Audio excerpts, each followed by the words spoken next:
Good morning, fellow Malaysians. This is Matthias Chang once again from Future Fast Forward. Recently, all of us were gripped by the controversy surrounding the ratification and the withdrawal or revocation of the Rome Statute by the government.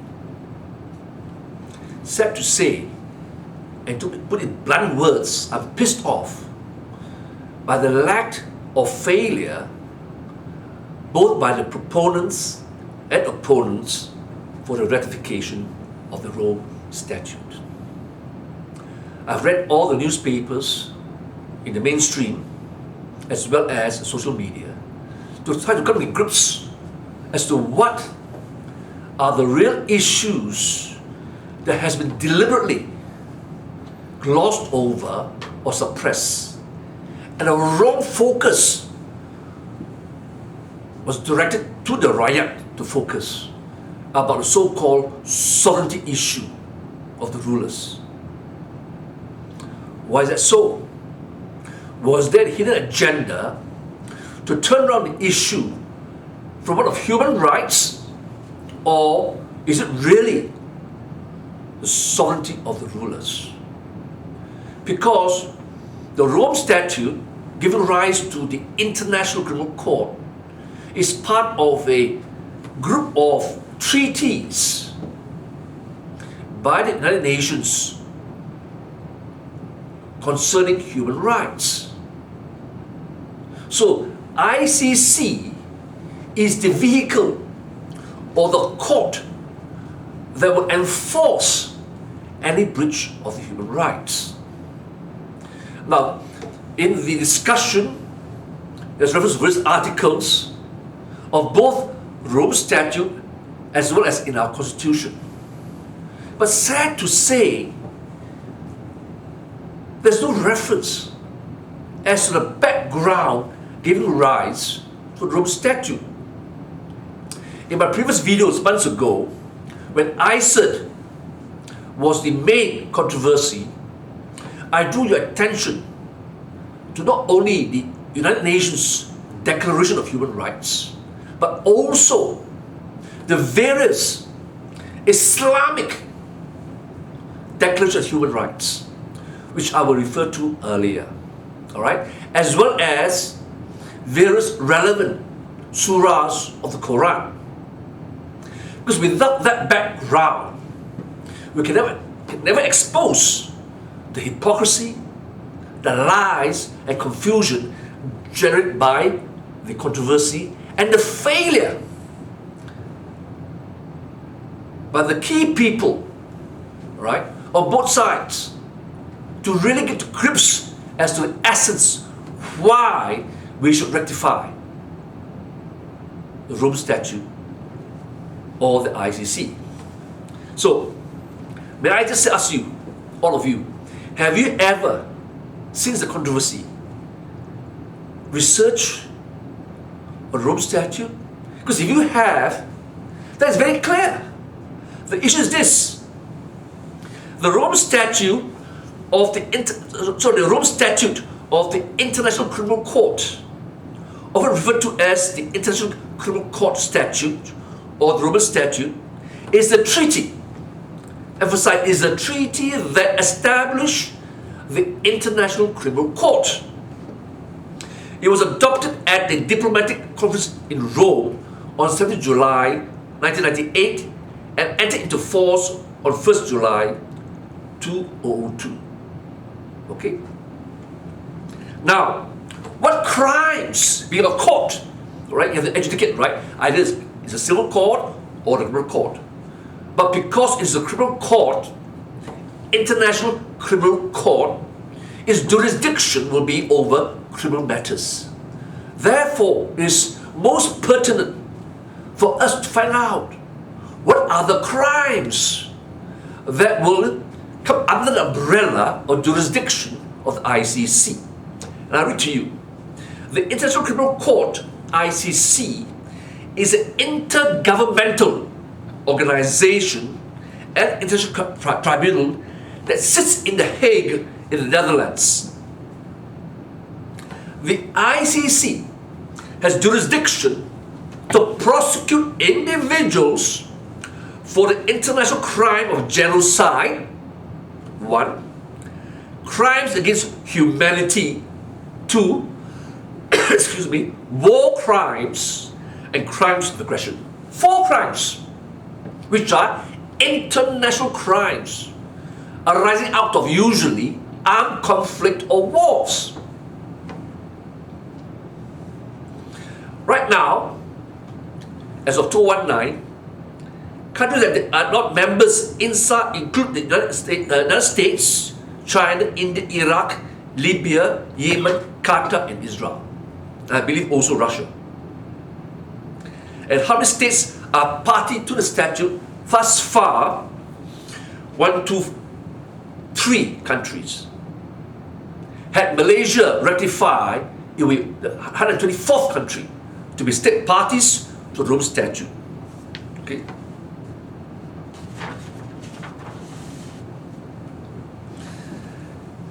Now, what happens is it's very important to see the stage in which how countries, state parties, become involved in the ICC statutes.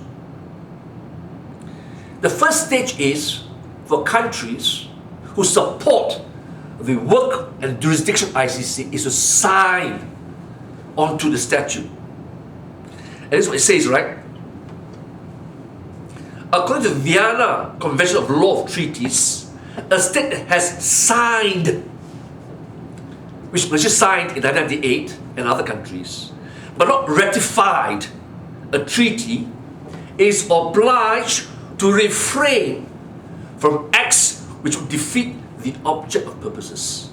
The moment you sign, all right, you cannot do anything that would defeat the objects and purpose of the statute. However, these obligations do not continue if the state has made its intention clear or not to become a party to the treaty. So signing does not make you a state party, okay? But convey intention, you will be a state party in due course, but there's some responsibilities. 4 signatories, states, Israel, Russia, Sudan, and United States, have informed the UN Secretary General that they no longer intend to become parties to the Rome Statute, and as such have no legal obligations arising from their signature. They signed first. Subsequently, they told the UN Secretary, we will not proceed to ratification, and therefore they are no longer bound by anything else. They're withdrawn, okay, completely. This is a brief summary, all right, of the key components or key issues of the Rome Statute. Now, it's very important, okay, before we go further, to understand the parameters and the rationale for the creation of the ICC, if I may, with your indulgence. In the preamble, it's very important, right, to know what the preamble states. The state parties to this statute, conscious that all peoples are united by common bonds, their cultures pieced together in shared heritage, and concerned that this delicate mosaic may be shattered at any time, mindful that during this century, millions of children, women and men have been victims of unimaginable atrocities that deeply shock the conscience of humanity. Recognizing that such grave crimes threaten the peace, security, and well-being of the world. Affirming that the most serious crimes of concern to the international community as a whole must not go unpunished, and that their effective prosecution must be ensured by taking measures at the national level and by enhancing international cooperation. I pause here. Right? To ensure measures at the national level and by enhancing international cooperation against what? Genocide, war crimes, crimes of aggression, and crimes against humanity. determined to put an end to impunity for the perpetrators of these crimes and thus to contribute to the prevention of such crimes.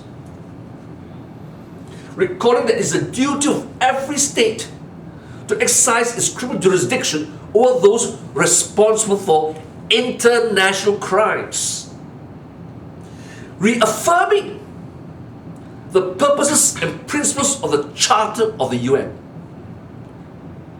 And in particular, that all states shall refrain from the threat or use of force against the territorial integrity or political independence of any state or in any other manner inconsistent with the purposes of the United Nations. Emphasizing that the International Criminal Court established under this statute shall be complementary to national criminal jurisdiction. Resolved to guarantee lasting respect for and enforcement of international justice. Therefore, if you're a member of UN and sincerely believe in upholding the purposes and objective of the UN, mainly for peace, global peace, and the foregoing preamble which I've read to you, how can anyone object to the ratification of ICC, notwithstanding whatever faults or lacking in scope? Because the scope is to ensure no one commits international crimes. This is a follow-through from the Second World War. The Nuremberg Principles. Okay? War crimes, genocide, war of aggression, crimes against humanity. Now, these are not just mere verbiage. Crimes have been committed non-stop since World War II all over the world by the major imperial powers or Western states. USA, UK, the NATO countries wreaked havoc in the Middle East. Havoc! Millions died in Iraq, Yemen, Syria, Libya, what have you. In South America, in Vietnam. International criminal crimes have been committed, but no action taken. This is but one step. So if we, as Malaysians, uphold international law, uphold the rule of law and justice, it is incumbent for every one of us to uphold such a law.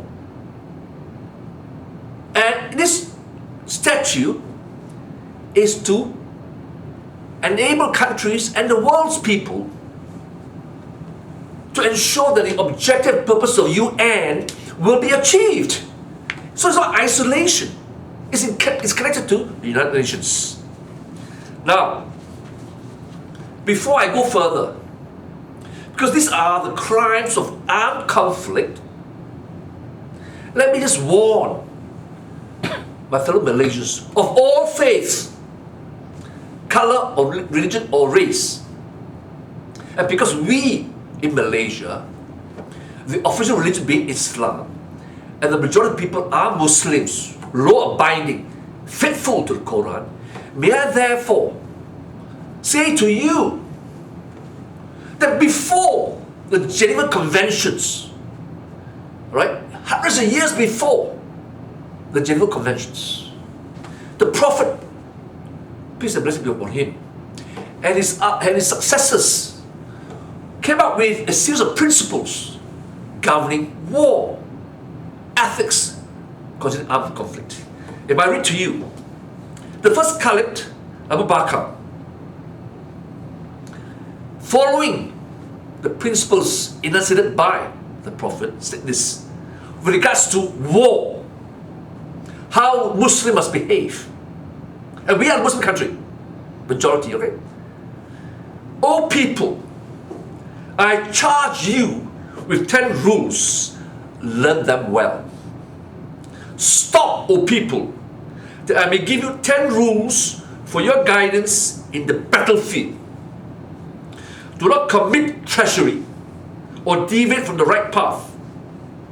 You must not mutilate dead bodies, neither kill a child, nor a woman, nor an aged man. Bring no harm to the trees, nor burn them with fire, especially those which are fruitful. Slay not any of the enemy's flock, save for your food. You're likely to pass by people who have devoted their lives to monastic services. Leave them alone. These are the 10 rules, general principles, on how to conduct oneself as an army in the battlefield, in war. And what he says actually in those terms are, don't commit war crimes. Don't commit genocide. War crimes involve killing innocent men, women, and children, destruction of property and livestock, what have you. I'll go to that later, right? Now, there are many surahs, right, in the Quran, but I'll choose 2, which to me encapsulates the essence of Islamic rules of war. Okay? First, Surah Al-Baqarah 2, ayat 190. And fight in the way of God those who fight against you, and do not transgress. Indeed, God does not like transgressor. I repeat again. When you fight, he says here, and fight in the way of God those who fight against you, and do not transgress. Indeed, God does not like transgressors. Meaning, God has commanded, Allah has commanded you how you behave and conduct yourself in war. Alright? Do not transgress those injunctions, those principles. For He, Allah, does not like transgressors. In Surah Al-Ma'idah 5:32, it says this. It was a specific message to the children of Israel. We ordained the children of Israel that if anyone slew a person, unless it be for murder or for spreading mischief in the land, it would be as if he slew the whole people. If any saved a life, it would be as if he saved the life of the whole people. This second injunction from Surah Al-Ma'idah says, you don't simply kill. War does not give you the right of wanton killing. Because if you do that, you kill one person wantonly, unjustly, a war crime, you are deemed to have killed a whole people. But if you save one life, you're deemed to have saved an entire whole people. These are sacrosanct principles. I can assure you what is established in these 2 surahs are reflected in the articles of the statute of ICC. Now, having said that, I'm sure you'll be shocked that in the respective Human Rights Convention, first with Universal Islamic Declaration of Human Rights, 1981, in the preamble, it states this, which echoes, rather, the Rome Statute echoes, okay, the 1981 Islamic Declaration of Human Rights. It's 1981, that is 1998. Whereas the human rights decreed by divine law aim at conferring dignity and order of mankind, and are designed to eliminate oppression and injustice. If you commit war crimes, crimes of aggression, genocide, you don't respect the dignity of mankind. You're oppressive. You commit injustice. Whereas by virtue of the divine source and sanction, these rights can neither be curtailed, abrogated, or disregarded by authorities, assemblies, or other institutions, nor can they be surrendered or alienated. It means that no one can abrogate right. These international rights, global rights, are conferred by Allah. and not enshrined in various treaties. You can't examine yourself at all as per the Islamic Declaration of Human Rights. And most important, that by the terms of our primeval covenant with God, our duties and obligations have priority over our rights, and that each one of us is under a bounded duty to spread the teachings of Islam by word, deed, and indeed in all general ways, and make it effective not only in our individual lives but also in society around us. Whether the rulers and the ruled alike are subject to and equal before the law. Okay? I read again. Whether the rulers and the ruled alike are subject to and equal before the law. Human life is sacred, and individuals and every effort should be made to protect it. In particular, no one shall be exposed to injury or death except under the authority of law. Armed conflict is authorized, right? In self-defense. It's recognized there. And then, very important, a commandment. It is a right and duty of every Muslim to refuse to obey any command which is contrary to the law, no matter by whom it may be issued. It's also a teaching of Allah. In the commandment, the order is illegal, unlawful, a war crime. It's only the duty of Muslims. Even all cannot have the right and duty to disobey that commandment or that order, which is a crime. And then, Article 7, no person shall be subject to torture in mind or body, or degraded or threatened with injury, either to himself or to anyone related to or held dear by him, or forcibly made to confess to the commission of a crime, or forced to consent to an act which is injurious to his interests. Torture is a war crime. It is enshrined in the Islamic Declaration of Human Rights.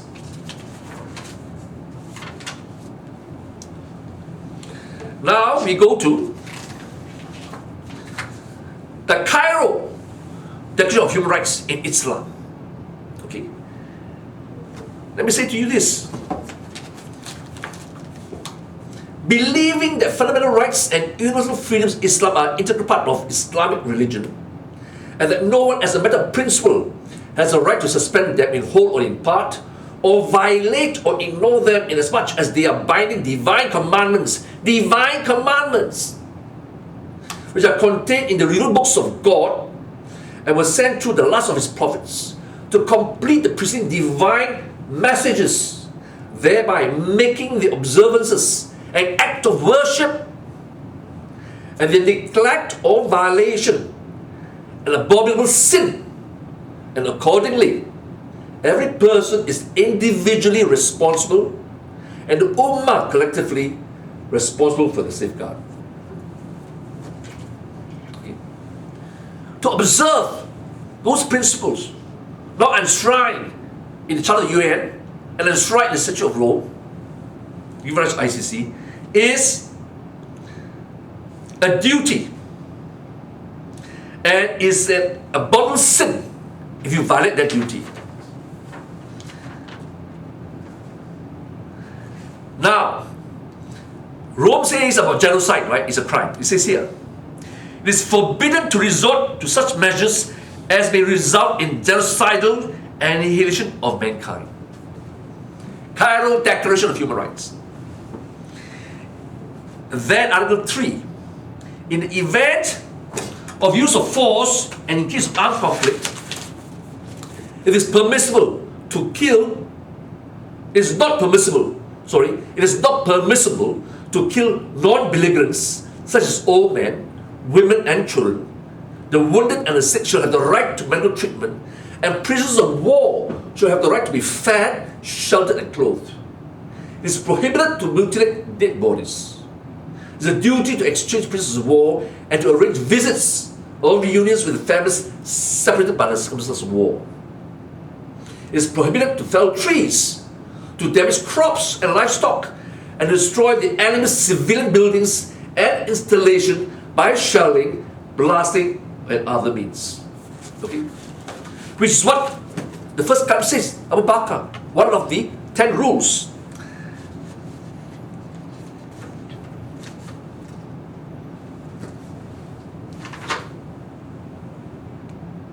And then Article 19 of the Cairo Declaration, all individuals are equal before the law, without distinction between ruler and the ruled.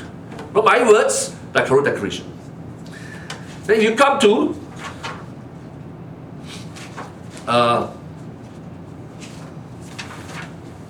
the Arab Charter of Human Rights.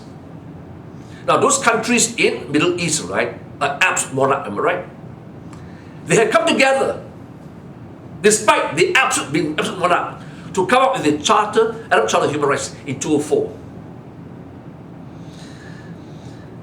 In what the preamble says, rejecting all forms of racism and Zionism, which constitute a violation of human rights and a threat to international peace and security. Recognizing the close links that exist between human rights and international peace and security. I pause here again. The words are recognizing the close links that exist between human rights and international peace and security, reaffirming the principles of the Charter of the United Nations, the Universal Declaration of Human Rights, and the provisions of the International Covenant on Civil and Political Rights, and the International Covenant on Economic, Social, and Cultural Rights, and having regard to the Cairo Declaration on Human Rights in Islam. Okay. So therefore, in the Arab Charter, another Muslim document, the preamble reflects what it says in the statute of ICC, isn't it? It's a continuation, amplification of the purpose and objectives of the nations. To entrench the principle that all human rights are universal, indivisible, interdependent, and interrelated. And then Article 8, outright condemnation of torture. No one shall be subject to physical or psychical torture or to cruel, degrading, and humiliating or inhuman treatment. And it goes on to go on, which I will not elaborate. The point I'm making here is, why are the Muslim leaders in government, in opposition, within the rulers, before they utter a word about sovereign immunity, or that it will be encroached or diminished the rights of the sovereign among the rulers? Why have they not, as a matter of being leaders of the religion, to explain to everyone, Muslim and non-Muslims, that they are bound by their own Muslim or Islamic human rights principles? A sin to contravene or contravene the injunctions of Allah, expounded in the Quran, revealed in the Quran, and practiced by Prophet Muhammad, peace and blessing be upon him, as well as the caliphs after him, especially the 10 rules by the first caliph, Abu Bakr.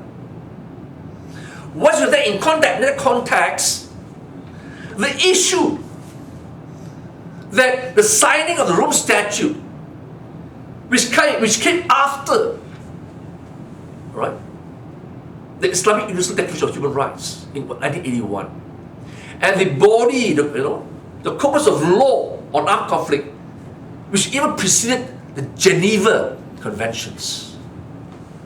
How can anyone can say,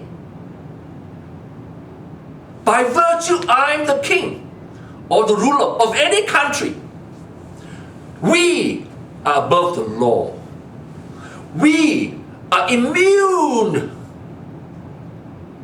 from being prosecuted if guilty of genocide, war crimes, war of aggression, and crimes against humanity? For heaven's sake, ask yourself, which ruler in our country, for that matter, since independence, has ever behaved in such a way as to commit those crimes, those war crimes? neither has our country, since independence, committed those crimes. So what has that got to do with the sovereignty of the rulers? Absolute nothing. Absolute nothing. Are those people who are against the ratification of the statute says, right? We must allow our rulers to be prosecuted for those 4 crimes.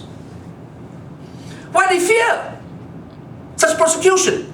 If we have not and will not in the future, as a country, go to war to commit war crimes. I've said many times, as a non-Muslim, I fear not hudud. If not, I've never been a thief, have not stolen, why should I fear the chopping of my hands? If I'm not a drug addict or a trafficker, why should I fear the hangman's noose as provided in the penal code? Or in other countries, beheading. If you are law-abiding, you will not commit sins against Allah. You uphold the principles as revealed in the Quran. Why do you fear? Since when are sovereign, right? In any country that I know of, where there is a constitutional monarchy system of parliament, the monarch is a constitutional monarch, not absolute ruler, will they go around the whole country, hey, I cannot be prosecuted for war crimes, genocide, war of aggression, and crimes against humanity? Is that stupid? And those lawyers who advise secretly, hey, be careful, don't ratify, must protest against the ratification of Rome Statute because your sovereignty will be jeopardized. So let's go further a bit, okay? If they're so worried about sovereignty being impeached that they can be prosecuted, can I ask you all, right? I don't know, right? I'm sure the rules are aware. The Article 182 to 183 of our Constitution. It states here, proceedings against the Yang di-Pertuan Agong and the rulers. So even in Malaysia, the rulers accept. The country accepted. And our constitution, the supreme law of our country, supreme, no one can question the supremacy of this law. Our constitution says here. Article 182. There shall be a court which shall be known as the Special Court, and shall consist of the Chief Justice of the Federal Court, who shall be the Chairman of the Chief Judges of the High Courts, and 2 other persons who hold or have held office as Judge of the Federal Court or High Court, appointed by the Conference of Rulers. Any proceedings by or against the Yang di-Pertuan Agong or the ruler of a state in his personal capacity shall be brought in a special court as it is under Clause 1. The special court shall have exclusive jurisdiction to try all offences, repeat, try all offences committed in the Federation by the Yang di-Pertuan Agong or the ruler of a state, and all civil cases by or against the Yang di-Pertuan Agong or the ruler of a state, notwithstanding where the cause of action rose. The special court shall have the same jurisdiction and powers as are vested in the inferior courts, the High Court and the Third Court, by this Constitution or any federal law, and shall have the registry in Kuala Lumpur.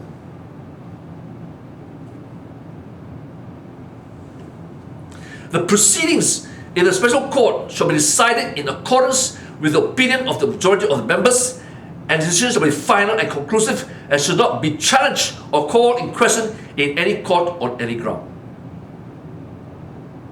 The Yang di-Pertuan Agong may, on the advice of the Chief Justice, make such rules as he may deem necessary or expedient to provide for the removal of any difficulty or anomaly whatsoever in any written law or in the carrying out of any function, the exercise of any power, or discharge of any duty, or doing of any act under any written law that may be occasioned by this article.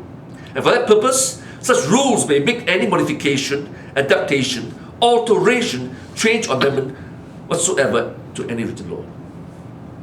Then, key one is 183. No action, civil or criminal, shall be instituted against the young debutant Agong or the ruler of a state in respect of anything done or omitted to be done by him in his personal capacity, except with the consent of the Attorney General. You see? So in our country, in our supreme law, normal crimes and civil claims can be adjudicated by or against the Agong or the rulers. Under section 182 to 183 in a special court. Now can you imagine the joke which we have, right? Voiced on the whole world. They laugh at us. They're laughing now. It means to say, your rulers, your majesty, under Article 182 to 183, can be prosecuted, sued by or against, in his personal capacity, for domestic crimes and civil claims. Yet, we make a hue and cry. They are shielded for international crimes. Now, what are the possibilities, right? Tell me. That a ruler, being a constitutional monarch, acting on the advice, okay, of the Prime Minister or the Cabinet, will commit such crimes. If war is declared, it's by the Cabinet, the government. Okay? The Agong cannot be guilty of those crimes. If at all, our government commits crimes. Because it talks about war of aggression, genocide. Okay. So, if we go then now to Article of the Federal Constitution, Article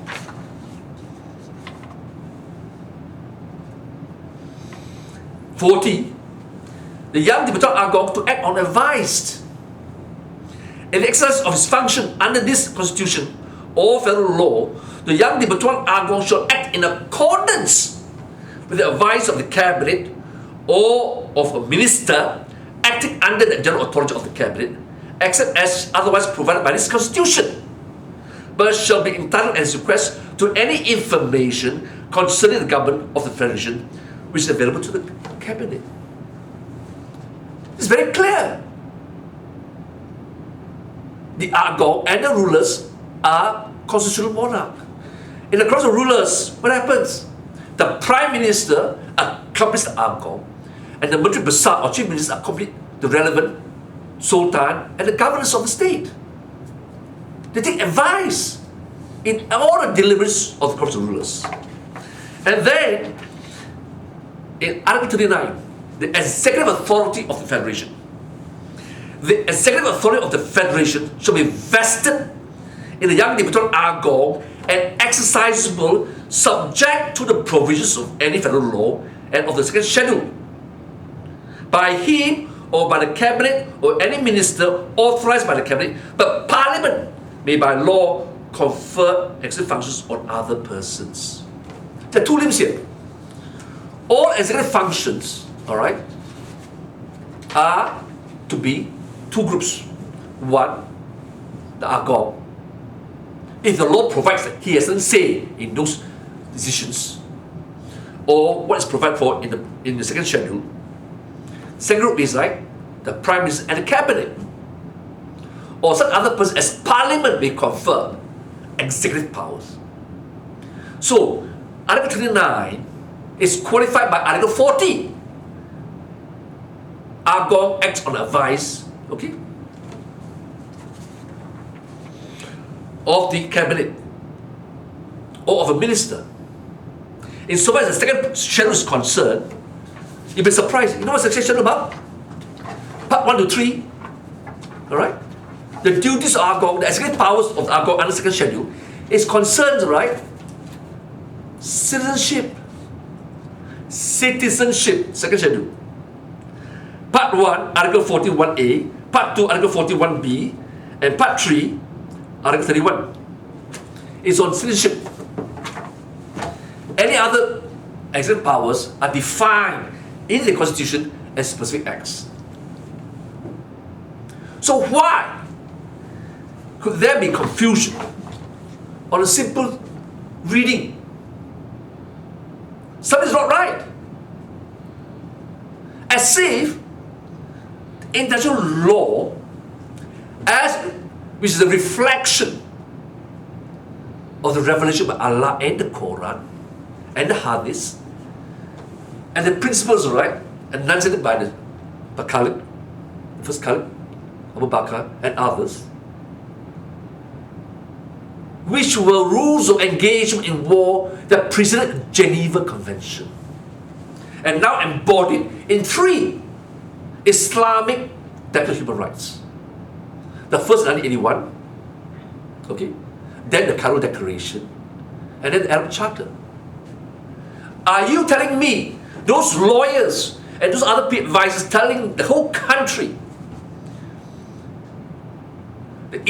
the stupid, idiotic idea that our sovereign will be so stupid, so reckless, to commit war crimes, genocide, war of aggression? That being the case, under our laws, he can be removed by the corporation rulers, right? For being an international criminal. So what are they making such a hulala? Huh?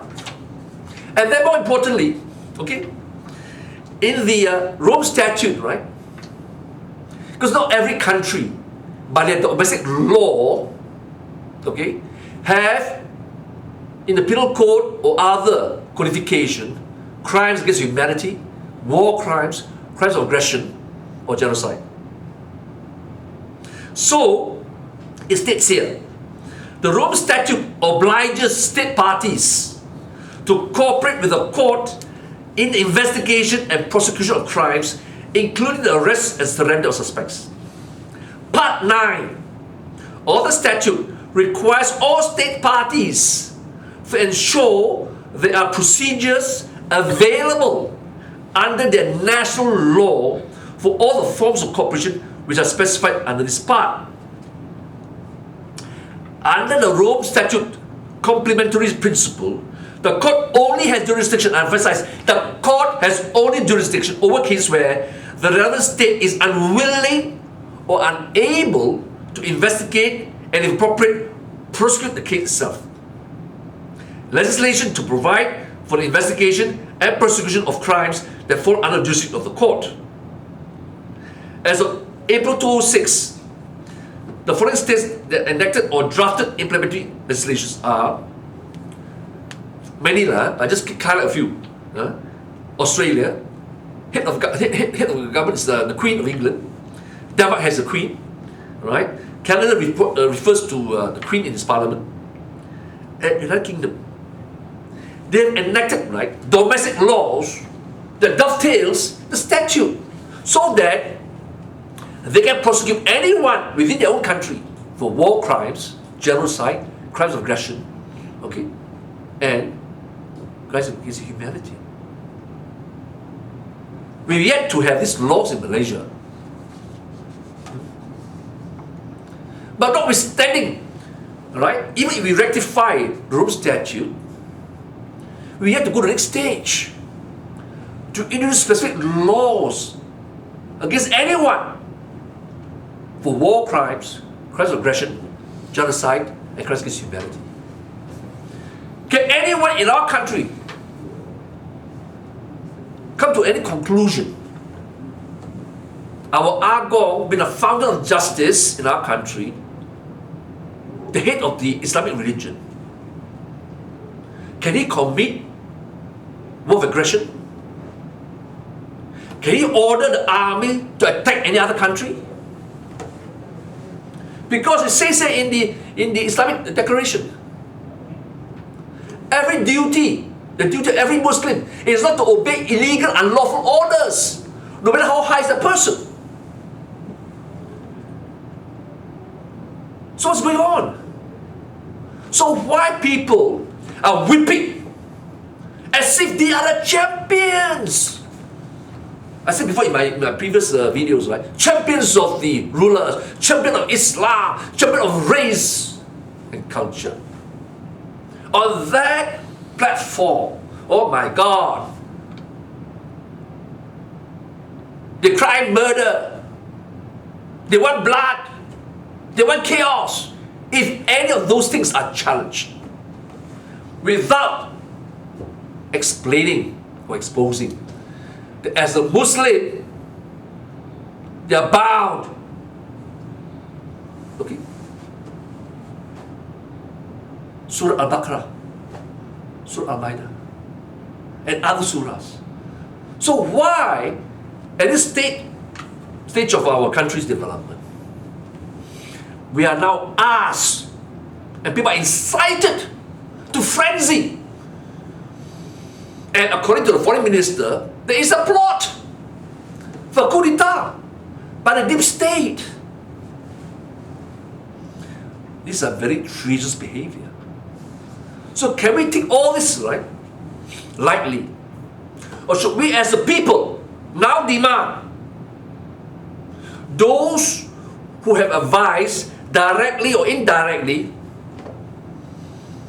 whichever ruler that attended informal conference of rulers, because not every sultan, I was told, advised, attended the informal conference. Because all formal conference must be accompanied by the Prime Minister and the respective Menteri Besar or the Chief Minister of the respective states. So we don't know how many rulers were present to receive the advice or opinion, right, that Rome's statute cannot be ratified. And Tun Mahathir says he withdrew the ratification in March because of the confusion and the danger of having to pit it against to the government and the rulers. But surely, in my view, which party would dare jeopardize the harmony, the goodwill, and the peace of our country unless they have an ulterior motive? In my short explanation, I'm telling you, it's bullshit. There's no controversy. Simple as that. The world will condemn Malaysia even without us being a party to ICC. Okay? Already the world has condemned our criminal Najib for being the biggest kleptocracy. Money laundering worldwide. And now he's been charged. And guess what? The confusion can only exist because we have numbskulls, hypocrites. And as per the Quran, if you're a hypocrite, you cannot be a Muslim. Such person as No Omar, who says there's no crime unless you are caught. So if you stole money, you're not caught, you're not a crime, you're not a thief. If you rape some woman, alright, there's no crime because you're not being arrested or charged, alright, and convicted as a rapist. So carry on. And of course the tagline, I think it's what? Malu apa, bosku. Can you imagine? Our former Prime Minister tells his whole audience, his numbskull, idiotic followers, what's that to be ashamed of? I'm your boss. See, this is the degeneration, right? The collapse of our moral values. I feel very sad that our rulers, right, have been misled. Surely, if such was a misunderstanding, why don't the Conference of Rulers convene a formal conference and invite the Prime Minister and the Menteri Besar and the relevant advisors on law, Attorney General, for example, to advise and debate. But why whip up emotions? Why threaten? And I believe, and I said to be corrected as reported in the newspaper, TMJ says to Mahathir, all right, I see you, so to the effect I paraphrase a lot, finish what you started. I don't know what that means. Is he saying that he is immune from prosecution if you commit crimes? There's a special court, right, in the constitution. If you commit crimes in Malaysia, he can be hauled up. If Agong can be hauled up to the special court, Urus can be hauled up in penal court. A crown prince, you are immune. And if you commit a crime, a war crime, genocide, in another country, even though Malaysia is not a state party to ICC, I can assure you that country who is a member can report and refer to ICC to get you. I mean, the total disregard, the arrogance that you can turn your back on international law. You can do what you like when the Islamic Declaration of Human Rights says you cannot. The Islamic Declaration says we recognize the UN Declaration of Human Rights. We recognize the objective purpose of the United Nations and international law. And the preamble of the statute, right, reflects why, this was done in leading to the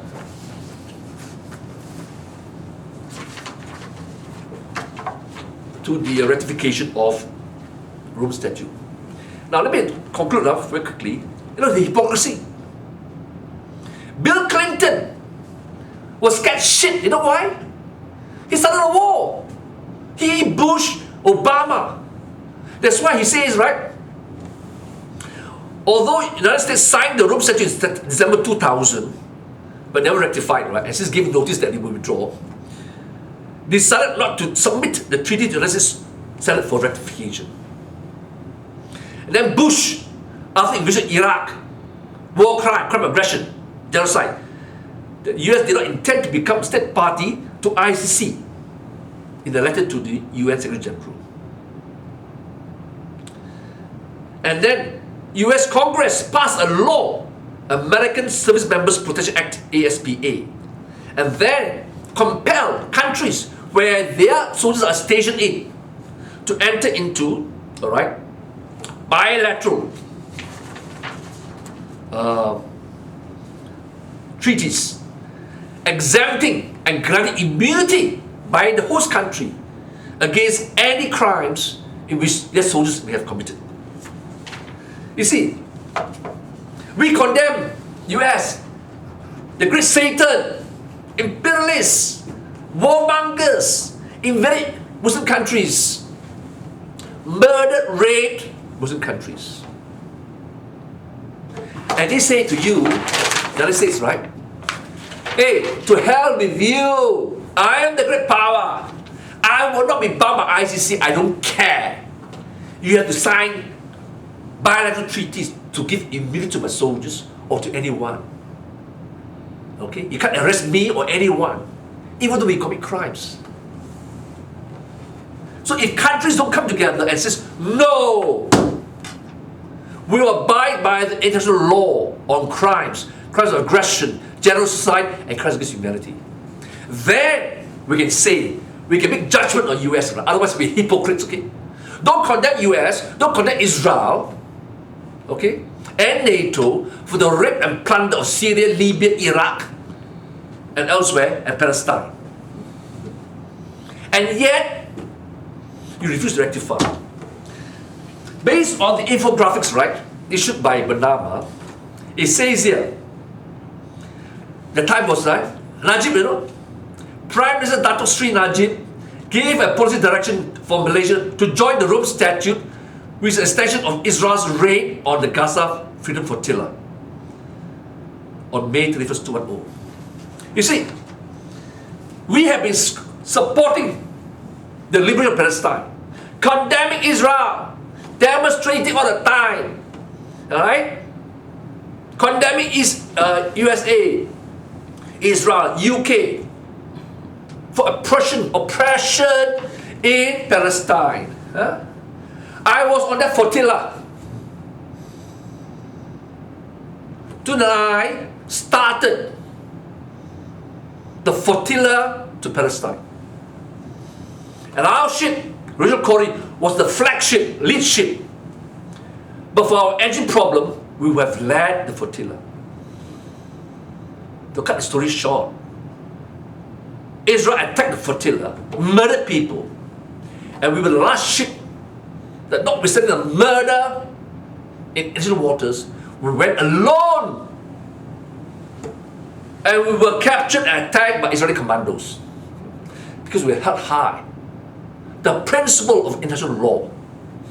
We were against genocide in Palestine. And we need international law behind us. You understand? Scumbags, numbskulls. And Raju says, we will rectify because the flotilla, led by us, Malaysians, the flagship, Rachel Corrie, went to Gaza. Alright? And thereafter, Tun and I established the WarCrimes Tribunal, Kuala Lumpur, because ICC did not go after Blair and Bush for the invasion of Iraq. So we had a WarCrimes Tribunal, a panel of judges in a full trial, right, an actual trial, with lawyers defending the accused, and the judge was handed down. They committed war crimes, crimes of aggression and genocide. And thereafter, there was a second hearing of the WarCrimes Tribunal against Israel, and we found Israel guilty for committing war crimes and genocide. We, the civil society, ordinary people, took that step to keep the flag flying high in Malaysia against injustice, against contrary to international law. We took the risk. And here you have a country, the sacrosanct institutions of the rulers say, oh, you cannot accede to it. It will impinge on your sovereignty. Where is your collective responsibility? And the Sultan of Johor says, we thank Jaya for listening to the rulers. What do you say to the world and to our people? Initially, the Rome Statute was signed because there was a gross violation of international law in the murder of a civil flotilla, for which I was part. And I thank Allah for the experience. It fortified my resolve and my belief and my faith that one day international law should prevail. But now you're telling me and those people who died in the flotilla and in Gaza, no, we won't sign because we have our little sovereignty. You have no sovereignty so far as crime is concerned, because in Article 182 to 183, you can even be sued and prosecuted, both civil claims and criminal law. Why you make a fool of yourself, please? Therefore, I would like to just address by saying, right, look, I may be wrong, but it seems that the Tunku Mahkota of Johor has been in the limelight, right? It was reported that he advised the rulers or the king, all right, privately. Well, please then, TMJ, I invite you.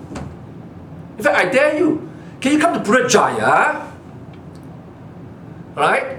Whichever venue available, explain your stand so that we, the Rakyat, can understand, right? Your thinking, your intellect, or lack of it, as to why you recommend, right, the revocation of the ratification of Rome Statute by the Pakatan Harapan government. Surprisingly, other than the foreign minister, every other cabinet, right, seems to be very silent, you know. Isn't it sad? To me, like the ISIS situation, this is a reflection, right, of the total collapse of our morality, our respect for law, the rule of law, and our constitution. Please, my fellow citizens, in these dark times, in these trying times, let me share with you my experience. You must have absolute faith, unconditional faith, and surrender to Allah completely. There's only our beacon now, right? In the midst of darkness, scaremongering, incitement, and have absolute faith that He will protect, defend, and guide us under all circumstances. Because it shows very clearly leaders across the entire divide at all levels have failed us. We are the dark. But there is a light. To those who are Christians, Buddhists, Hindus, Muslims, whatever. When you drive a car, what do you have? You have a GPS, right? When you turn the wrong turning or go the wrong road, you're never ever told by the GPS or Waze. You're wrong. They will bring you back to the right path, to your destination. May I therefore urge all of you, our holy scriptures is our holy GPS that will guide you. Will not admonish you, but will guide you to come to right decisions, conclusions, and to Him, the salvation. Do not worry about this bunch of idiots that incite, divide, and confuse. And I hope that the government of Pakatan Harapan, you owe a duty to our country, to our rakyat, to go around the country to explain to the people, no, why you withdraw, why you will rectify the Rome Statute.